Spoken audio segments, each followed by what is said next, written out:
Hello friends, good afternoon.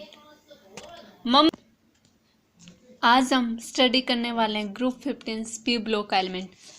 आइए देखते हैं। देखने से पहले पी ब्लॉक में स्टडी करने से पहले मैं आपसे निवेदन करती हूँ कि मेरे चैनल को सब्सक्राइब भी कीजिए, इस वीडियोज़ को अपने व्हाट्सएप और फेसबुक ग्रुप पे शेयर कीजिए ताकि ज़्यादा से ज़्यादा स्टूडेंट ऑनलाइन स्टडीज़ का फ़ायदा उठा सकें। तो देखते हैं ग्रुप 15 के elements. Nitrogen, phosphorus, arsenic, antimony और बिस्मिथ। नाइट्रोजन का सिंबल है एन, फॉस्फोरस का पी, अर्सेनिक का एस और एंटीमनी का एसबी और बिस्मिथ का बीआई। पहले दो मेंबर्स ग्रुप 15 के नाइट्रोजन और फॉस्फोरस क्या है? Non metals.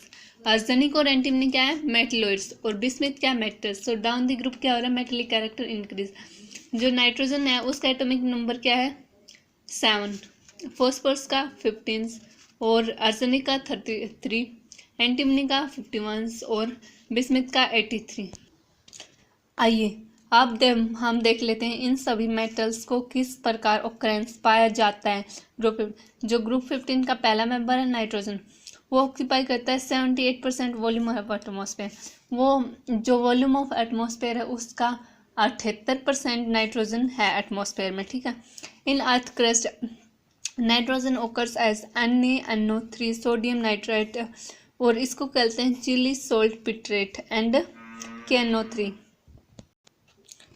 अर्थ क्रस्ट में नाइट्रोजन मिलता है NaNO3 सोडियम नाइट्रेट के कंपाउंड्स में, और जैसे कि NaNO3 KNO sodium nitrate, potassium nitrate. आगे हम देखते हैं फॉस्फोरस कैसे मिलता है इन minerals, proteins in plants and animals. Minerals में मिलता है प्रोटीन्स जो प्लांट्स और एनिमल्स के अंदर हैं। और एक कंपाउंड है Ca9PO4 main component of phosphorus also present in eggs and milk. Phosphorus eggs and milk में भी मिलता है, ठीक है, साथ में मिल्क। तो ये फॉस्फोरस के कंपोनेंट्स थे जहाँ से हम फॉस्फोरस करते हैं। आगे देखते हैं हम arsenic and antimony and bismuth are found in sulphide minerals. जो सल्फाइड के मिनरल्स होते हैं ना, उसमें अर्सेनिक, एंटीमनी और बिस्मिथ तीनों कंपाउंड्स पाए जाते हैं। Note, nitrogen family haves half filled stable electronic configuration because electronic configuration is NS2N3। जो ग्रुप 15 के एलिमेंट है ना, नाइट्रोजन, फॉस्फोरस एंड इन सभी की half filled stable electronic configuration है, क्योंकि जो जनरल इलेक्ट्रॉनिक कॉन्फिगरेशन है वो इनकी है NS2Np3। इनकी वैलेंस सेल में 3 इलेक्ट्रॉन है और टोटल इलेक्ट्रॉन कितने होते हैं? Np6। तो इसकी वैलेंस सेल में हाफ फील्ड स्टेबिलिटी मिल जाती है। यहाँ पे सभी में एक को इलेक्ट्रॉन है, इसके कारण हाफ फील्ड स्टेबिलिटी है, और ये जिसके कारण इसको अन्य कंपाउंड की प्रॉपर्टीज को डिफर करते हैं, ठीक है। अब देखते हैं हम एटॉमिक एंड आयनिक रेडियाई। इनकी atomic and ionic radii decrease down the group because the atomic size increase. जब हम नाइट्रोजन से बिस्मिथ की ओर नीचे की ओर मूव करते हैं तो इनकी एटॉमिक रेडियाई इंक्रीज होती है। इंक्रीज क्यों होती है? क्योंकि down the group atomic size increase, atomic number increase होगा तो एटॉमिक साइज इंक्रीज होगा, जिसके कारण इनकी एटॉमिक रेडियाई इंक्रीज होगी। मैंने जैसे कि बताया था कि नाइट्रोजन की हाफ फील्ड स्टेबिलिटी है, इसलिए जो ऑक्सीजन का साइज है ना, क्या होता है, लेफ्ट टू राइट है ना, साइज एटॉमिक साइज डिक्रीज होता है। लेकिन यहाँ पर नाइट्रोजन के पास हाफ फील्ड स्टेबल है, इसलिए मोर क्लोजली न्यूक्लियस से अट्रैक्टेड हो गया, अपने इलेक्ट्रॉन को लॉस नहीं करना चाहिए। लेकिन ऑक्सीजन के पास तो हाफ फील्ड स्टेबिलिटी नहीं, तो इसका साइज बड़ा होगा। ये due to half filled stability का रीजन आ जाएगा यहाँ पे। अगला देखते हैं हम ionization enthalpy decrease down the group, atomic size increase, distance between nucleus and valence electron increase, force of attraction increase. जो आयनाइजेशन एंथैल्पी है ना, वो डाउन द ग्रुप डिक्रीज होती है। आयनाइजेशन एंथैल्पी होती क्या है? एक इलेक्ट्रॉन है, कोई भी एक एटम है, उसमें मान लीजिए कोई एटम है, इसमें ये इलेक्ट्रॉन है, इसमें एक इलेक्ट्रॉन ई घूम रहा है। इसको निकालने के लिए जो एनर्जी रिक्वायर होते हैं उसको आयनाइजेशन एनर्जी कहते हैं। तो ionization energy down the group क्या होती है? डिक्रीज होती है। डिक्रीज क्यों होता है? जैसे जैसे साइज का एटम को इंक्रीज होगा, जितना बड़ा साइज होगा उतने न्यूक्लियस और वैलेंस सेल में डिस्टेंस इंक्रीज होगी। डिस्टेंस इंक्रीज होगी तो ये फोर्स ऑफ न्यूक्लियस और इसको जो बाइंड करता है ना इलेक्ट्रॉन को, इसकी टेंडेंसी डिक्रीज होगी। टेंडेंसी डिक्रीज होगी तो लेस एनर्जी रिक्वायर्ड होगी उसको निकालने के लिए, सीधी सी बात है। तो इसलिए ionization enthalpy increase down the group, electronegative decrease down the group, atomic size increase.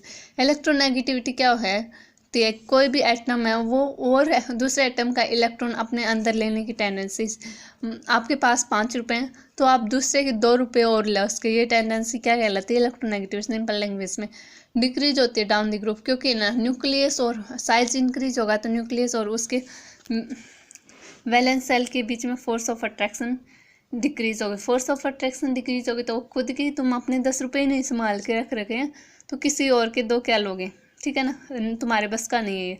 इसी प्रकार इनकी डाउन दी ग्रुप डिक्रीज होती हैं। अब हम बात कर लेते हैं फिजिकल प्रॉपर्टीज ऑफ ग्रुप 15। सबसे पहले देखते हैं हम, जो nitrogen is gas, all other members of group 15 is solid.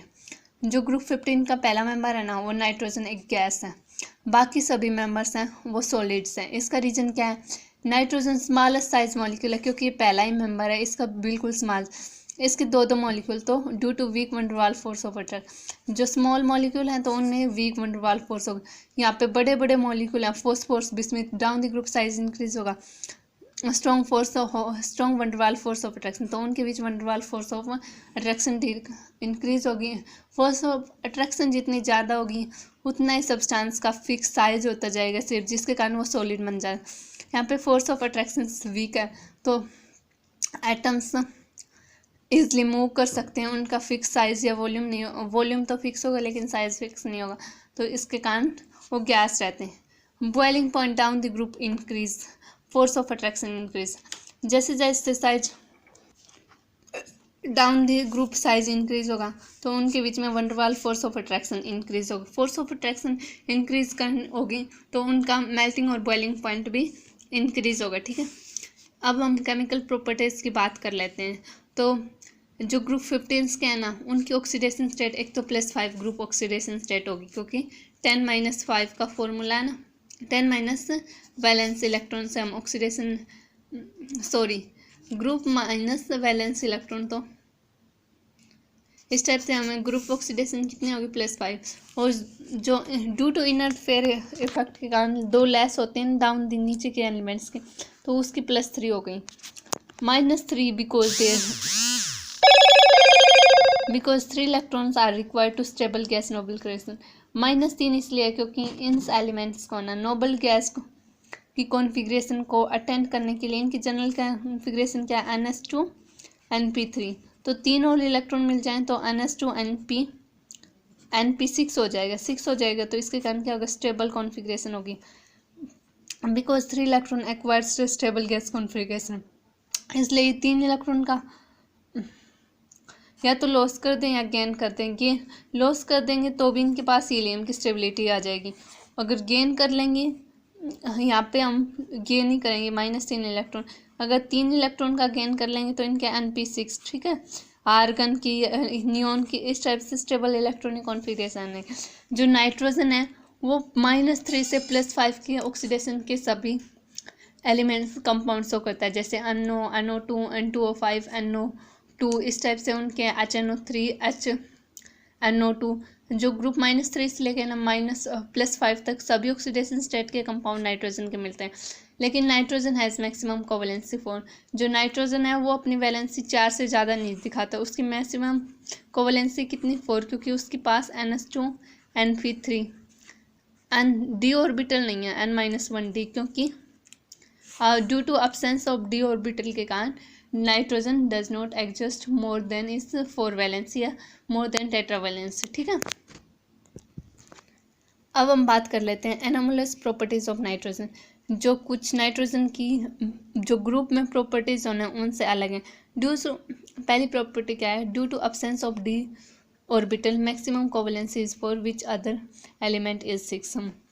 जो नाइट्रोजन है उसके पास d ऑर्बिटल नहीं है, क्योंकि उसकी general configuration 1s2 2s2 2p3, और बाकी के सभी के एलिमेंट के साथ d ऑर्बिटल है, तो वो इनके मैक्सिमम कोवैलेंसी कितनी होगी, 4। लेकिन जो बाकी के अदर एलिमेंट ऑफ ऑस्मोस बिस्मिथ, उनकी इलेक्ट्रॉनिक कॉन्फ़िगरेशन 6 तक होती है, क्योंकि वो अपना d ऑर्बिटल का यूज़ करके अपनी वैलेंसी को इंक्रीज कर सकते हैं। अगली क्या है, due to small size and high electronegativity. Nitrogen forms p pi multiple. Nitrogen का पहला मेंबर है ग्रुप का तो स्मॉल साइज होगा और हाईएस्ट इलेक्ट्रोनेगेटिव है अपने ग्रुप में तो हाई इलेक्ट्रोनेगेटिव बहुत ज़्यादा है, जिसके कारण ये पी पाई मल्टीपल बॉन्ड बना सकता है, लेकिन बाकी एलिमेंट हैं वो नहीं बना सकते। Phosphorus P pi multiple bond नहीं बना सकता, लेकिन नाइट्रोजन बना सकता। बाकी और इस एलिमेंट ग्रुप का कोई भी element P pi multiple bond नहीं बना सकता। Nitrogen exist and two molecules other P4 like other note. जो नाइट्रोजन है ना वो तो N2 के मॉलिक्यूल के रूप में एग्जिस्ट करता है, लेकिन ये फॉस्फोरस अदर एलिमेंट हैं ये P4 के, जैसे P4 Bi4 AS4 SBI4, ठीक है। रिएक्टिविटी टुवर्ड्स हाइड्रोजन, सॉरी यहाँ पे हाइड्रोजन आएगा। Reactivity towards hydrogen, all the group of element 15 form hydrides of the type ES3 formula। जो जितने भी ग्रुप 15 के एलिमेंट हैं वो ES3 फॉर्मूले के हाइड्राइड्स बनाते हैं। ई का यहाँ पे क्या है, नाइट्रोजन, फॉस्फोरस, आर्सेनिक, एंटीमनी और बिस्मिथ, ठीक है। Stability of hydrides decrease from NH3 to BiS3 which can be observe. तो स्टेबिलिटी होती है डाउन द ग्रुप वो डिक्रीज होती है, क्योंकि है ना इसका स्मॉल साइज है तो ये बॉन्ड को ईजिली अपने हाई इलेक्ट्रोनेगेटिव अट्रैक्ट करता है। Down the group acidic character क्या होता है, इंक्रीज। एसिडिक कैरेक्टर का बॉन्ड लेंथ इंक्रीज होती है, साइज ऑफ इंक्रीज होगा, जिसके कारण बॉन्ड लेंथ इंक्रीज होगी तो बॉन्ड वीक होगा तो ईजिली ब्रोकन होगा। Basic character of hydrides decrease down the group. Decrease क्यों होता है, क्योंकि जो इलेक्ट्रॉन डेंसिटी है ना नाइट्रोजन की सबसे ज़्यादा, क्योंकि स्मॉल साइज के पास हैवी। आप एक ही हो घर में तो जितनी चीज़ें वो आपकी आएंगी, लेकिन आपके घर में 5 अपने और भाई हैं तो उनमें भी बटेंगी, इसलिए इसका बड़ा साइज है। बड़े घर में ज़्यादा लोग होंगे तो उनकी चीज़ बटेंगी, लेकिन ये कम है तो इसकी खुद की बहुत ज़्यादा मिलती है इसको, ठीक है। इलेक्ट्रॉन डेंसिटी हाईएस्ट है।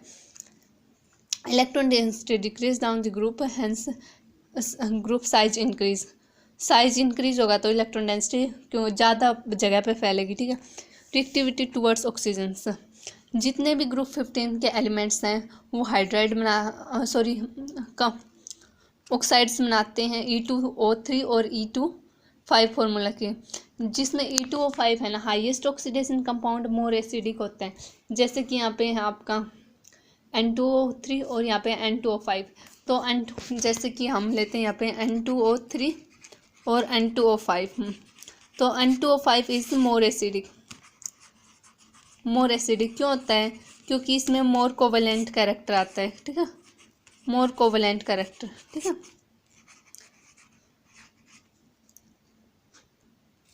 अब हम देख लेते हैं preparation of nitrogen gas. Nitrogen को हम कैसे प्रिपेयर करें। अगर हम नाइट्रोजन को लेबोरेटरी में प्रिपरेशन करने हैं कोई भी पर्पस के लिए या नाइट्रोजन को बनाने, तो उसके लिए देखना होगा हमें अमोनियम क्लोराइड और प्लस में चाहिए होगा आपको हमें सोडियम नाइट्रेट। अगर हम अमोनियम क्लोराइड की सोडियम नाइट्रेट के साथ रिएक्शन करवाते हैं तो उसमें बनेगा हमारा नाइट्रोजन गैस, वाटर और NaCl का मिक्सचर बच जाएगा, हम नाइट्रोजन गैस मिल जाएगी, ठीक है। अगर हम हाईएस्ट प्योर नाइट्रोजन गैस चाहिए लेबोरेटरी में तो हम लेंगे BaN3 अजाइड। ये क्या है, एक azide BaN3 whole to azide लेंगे तो इसमें बनेगा Ba बिस्मिथ प्लस N2, ठीक है। अगर हमें इंडस्ट्रियल पर्पसन के लिए नाइट्रोजन प्रिपेयर कर जाता है तो nitrogen is prepared by the liquefaction और frictional distillation of air.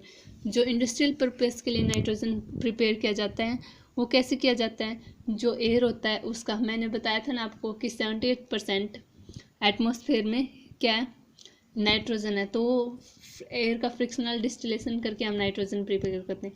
Properties क्या है नाइट्रोजन, ऑर्डरलेस है, टेस्टलेस है, नॉन टॉक्सिक गैस।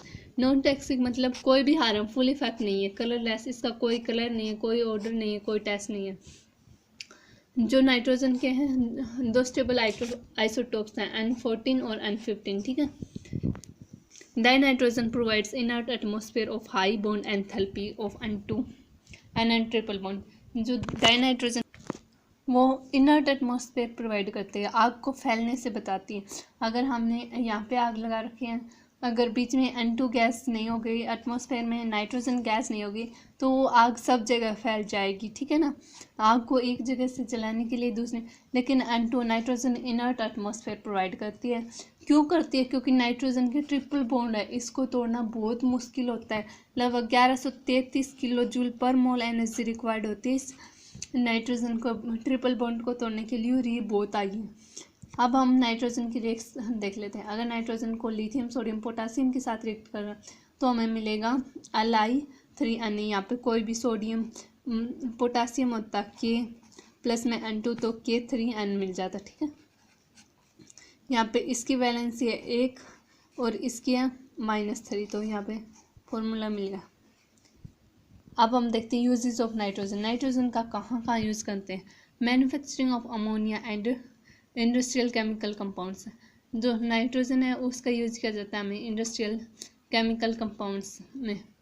जो इंडस्ट्रियल मैन्युफैक्चरिंग ऑफ अमोनिया की जाती है और अदर इंडस्ट्रियल कंपाउंड्स के लिए अमोनिया प्रिपरेशन कैसे किए जाते हैं नाइट्रोजन। तो आइए अब हम प्रिपरेशन ऑफ अमोनिया देख लेते हैं। अमोनिया को हमें अगर लैब में प्रिपेयर करना है तो हमें क्या लेना होगा? Sodium chloride plus calcium hydroxide, तो उससे मिलेगा हमारा NH3 plus H2 plus Cl2।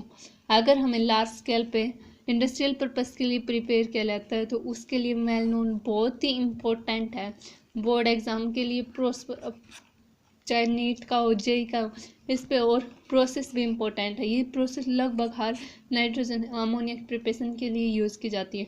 इसका नाम है हार्बर प्रोसेस। नाइट्रोजन के लिए कॉमर्शियल पर्पस के लिए अमोनिया प्रिपेयर करने के लिए हार्बर प्रोसेस यूज होती है। इसमें क्या होता है? नाइट्रोजन और हाइड्रोजन की रिएक्शन की जाती है। कंडीशंस क्या है? ऑप्टिमम टेम्परेचर लगभग 700 केल्विन, ये ना प्रेशर, क्योंकि pressure -44 kilo joule energy. Exothermic process है, एक्सोथर्मिक है, लेकिन अगर हम टेम्परेचर को हाई नहीं करेंगे तो क्या हो जाएगा? रेट ऑफ रिएक्शन डिक्रीज हो जाएगा, इसलिए हम ऑप्टिमम टेम्परेचर रखते हैं। दूसरा क्या है? प्रेशर को प्रेशर का क्या इफेक्ट होगा?